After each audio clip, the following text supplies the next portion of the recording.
You're watching Debriefing Gaming. Enjoy the video. Hey guys and gals, Nary here from Debriefing Gaming. As some of you know me on Twitter, the Gaming Dragon. Today I'm coming back at you into the Let's Play episode of A Masquerade in the Woods. So y'all, without further ado, let's go ahead and jump right back into it, shall we? Alarm chain, you are up, and let's go! Alrighty. After getting the duffel bag out of the back, Lucas walks ahead over to the metal door and starts fiddling with the thick padlock. I jog over to catch up. The dog glides open to a dark room. Lucas steps inside and runs his paw along the wall to find the light switch. Oh. Welcome to the home base. Well, it's no bat cave. Maybe they really don't have any idea what they're doing. A few tables, a couple chairs, a couch that looks like it's been through more than most. I don't know what I was expecting, really. And one of the corners, it looks like an improvised medical center has been set up. And another, a workbench littered with tools and paint.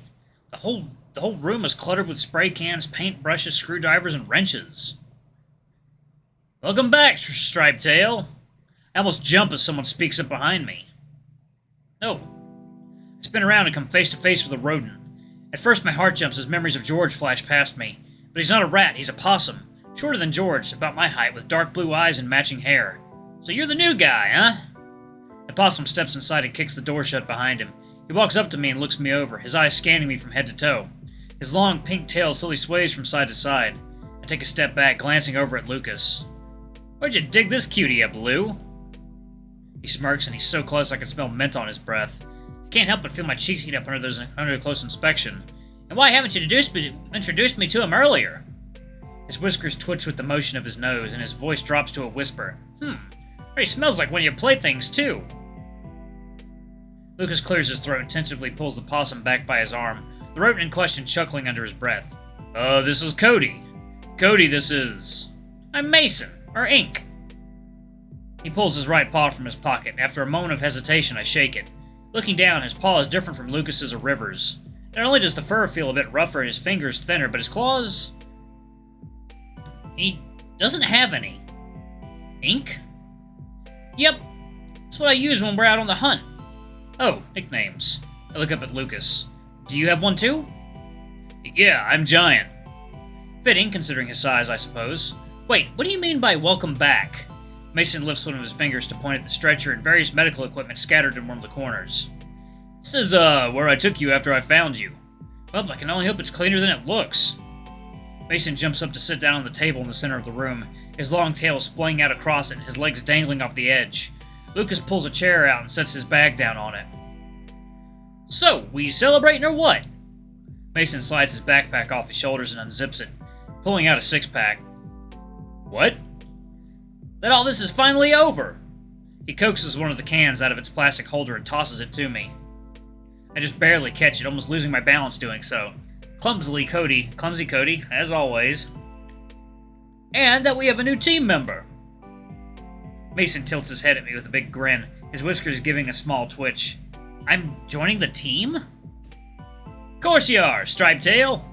Lucas looks back at me. If you want. River probably wouldn't be too happy about the idea, though.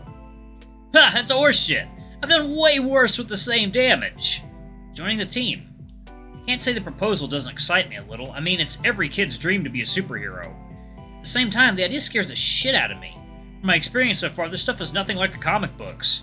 I don't have any training. Oh, don't worry about that. You'll pick it up pretty quick. His lips curl into a smug grin. Could always give you a private lesson or two. Mason! The possum just chuckles, spreading his legs a bit further apart. What, afraid I might steal him from you? What? No, we're not... I thought he was already staying at your place. If I remember correctly, you've only got one bed. Lucas swivels his head quickly between me and Mason, but my focus is on something else. 1 second, y'all. It is soda time.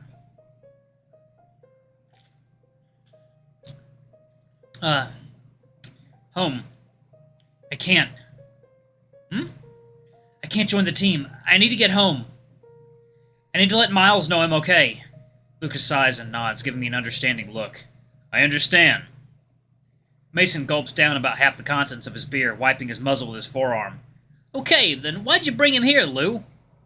Shepard wanted to talk to him, debrief him on everything that went down and such. I thought you already talked to Shep. I texted him, but he said he wanted Cody's side of what happened. Mason smirks, gesturing towards the unopened beer still clutched in my paws. You better drink up, Striped Tail. Gonna need that liquid courage if you're having a sit-down with the captain. Mason? Mason lifts his paw up at Lucas, shaking his head. Nuh-uh. You know he's wanted George questioned for weeks. Big Man's not gonna be happy about this in the slightest. Lucas must have noticed my growing nervousness because he approaches and places a paw on my shoulder. He won't hurt you. Hurt me? I gulp. I thought it was just a talk. Mason, in the middle of grabbing a second can, apparently already having finished his first, giggles. Shep's the kind of guy to hold a grudge. He cracks it open and leans back on one paw. Honestly, I think he's just jealous. Jealous of what? He swivels the can around while swallowing, as if the answer's obvious.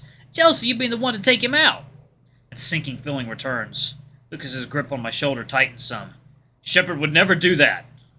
Yeah, right. He's retired or whatever. We don't kill. Lucas spins around and glares at the possum, his voice echoing off the brick walls. But his anger only lasts for a second. He slumps, crawling back into his shell. Sorry. Mason looks just as nonchalant as before, rolling his eyes. Killing makes us no better than the scum we're hunting. I know. He sounds as if he's reciting something he's heard one too many times. And what does that make our striped companion, then? Lucas doesn't answer, staring daggers at Mason. There's no need to say it. We all know the answer anyway. Scum.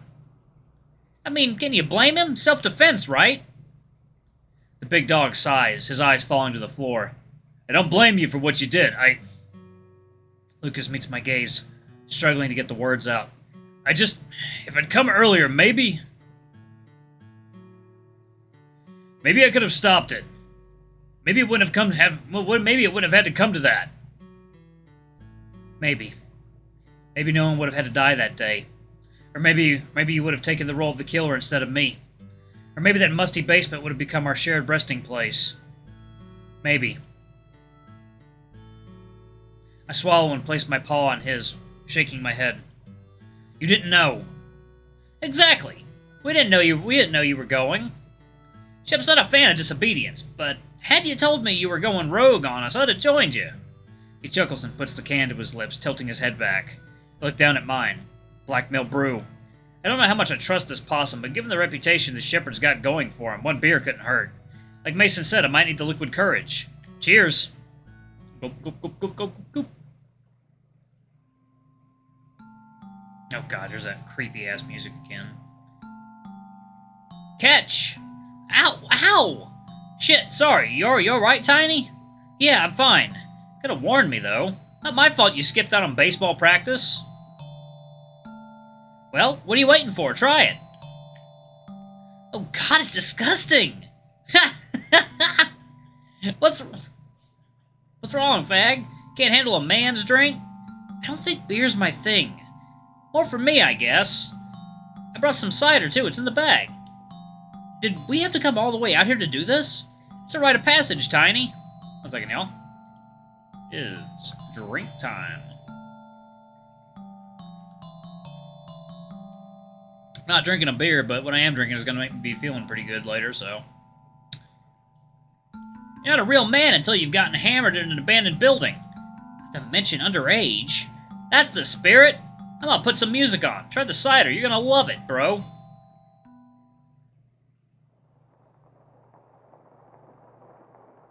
So, what are you? Mason puts the tools down on the desk and swivels in his chair, flipping his goggles back up with a confused face. Even then, that smile stays plastered on. Lucas had retired in one of the corners, doing curls with some weights that looked like they required 3 of me to lift them. The tapping of rain hitting the ceiling high above us creates a relaxing backdrop to Mason's tinkering. Never seen a possum before, Striped Tail? No, I mean this group. Although, now that I think about it, I haven't seen a talking possum before. He leans back in his chair, stretching his arms out. We're hunters.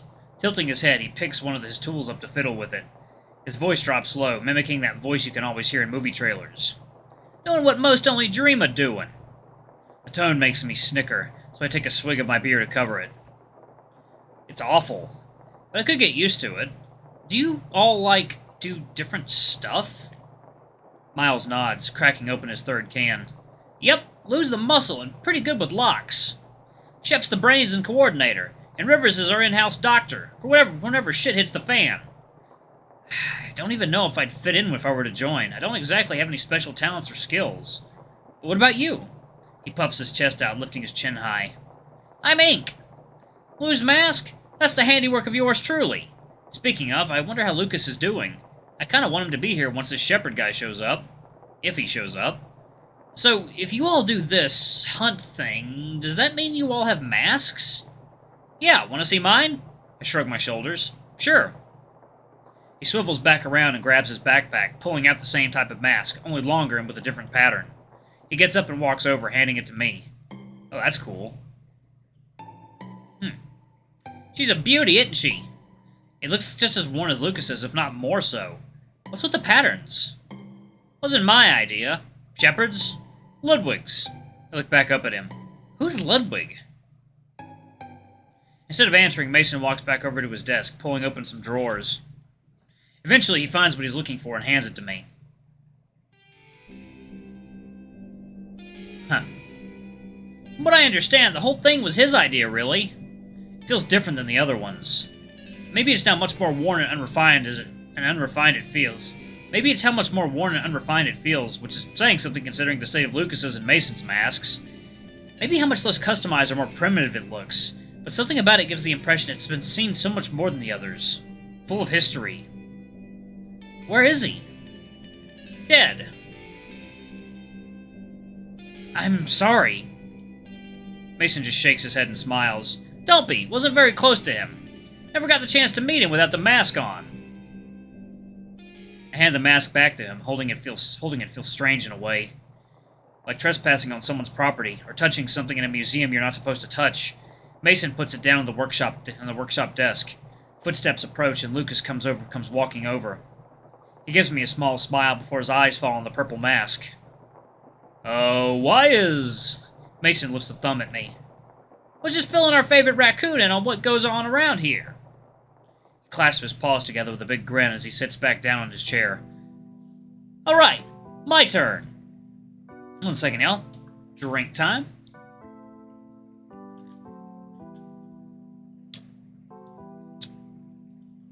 I take another swig in preparation for what's to come. Stripe Tail! I meet his gaze, cowering a bit under his mischievous smile. Let's start simple. Age. I hope time works the same here as it does back home. 22. Mason nods. Lucas listens silently as he takes a seat as well. Cool. I'm 20. Lou here's 25. Lucas gives me a coy smile. Where are you from? Far away. How far? I can't tell them the truth. I can't remember exactly, but I know it's far away from here. You know, head trauma and all. I lift my paw to gesture at my head. Mason nods and rolls his neck. Alright, let's step it up a bit. Occupation. Back home? Yeah. Bartending.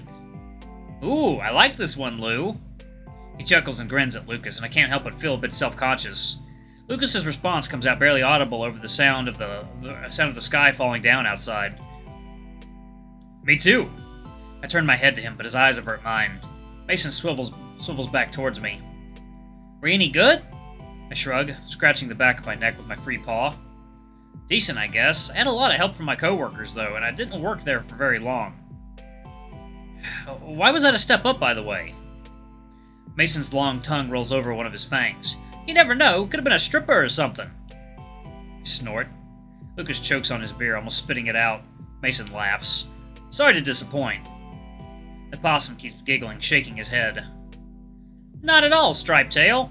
And what I assume is an attempt to keep the conversation moving, Lucas speaks up. Mason's in elder care. My eyes travel from Lucas, who looks at the possum with an expectant look, to Mason, who shakes his head dismissively. Bet you weren't expecting that, huh? Yeah, I know, I can't say I was. It's a bit difficult to imagine him working with any field where you take care of people. Unless it's a job where you take care of people, I guess. Does that mean you work with River? Same building, yeah. It's rare we run into each other. And you're in carpentry, right? Lucas nods, picking at his claws. The possum flashes his teeth.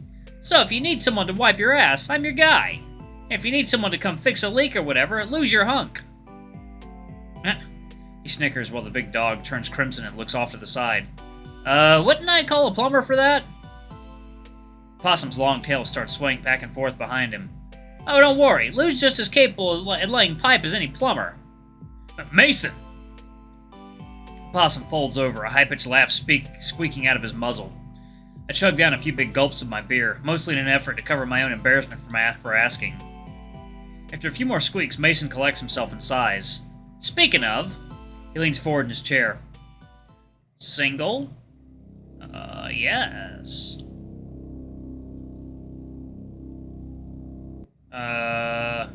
Maybe? Oh, this seems like an important fucking decision, so... we're gonna save that one for right there. I guess this... Huh. I guess this influences the story a bit? You're so fucking pathetic, Cody. Oh. Well, that was weird. No. It'll never happen again, Cody, I promise.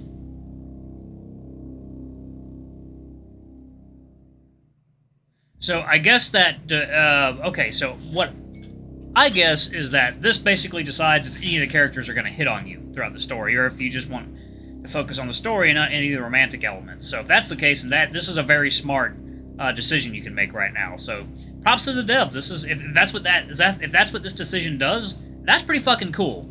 Anyway, y'all, I'm going to pause it right there. Thank you all so much for watching. Don't forget to like, comment, subscribe, ring that notification bell. Leave a super thanks or a tip if you can. It always helps.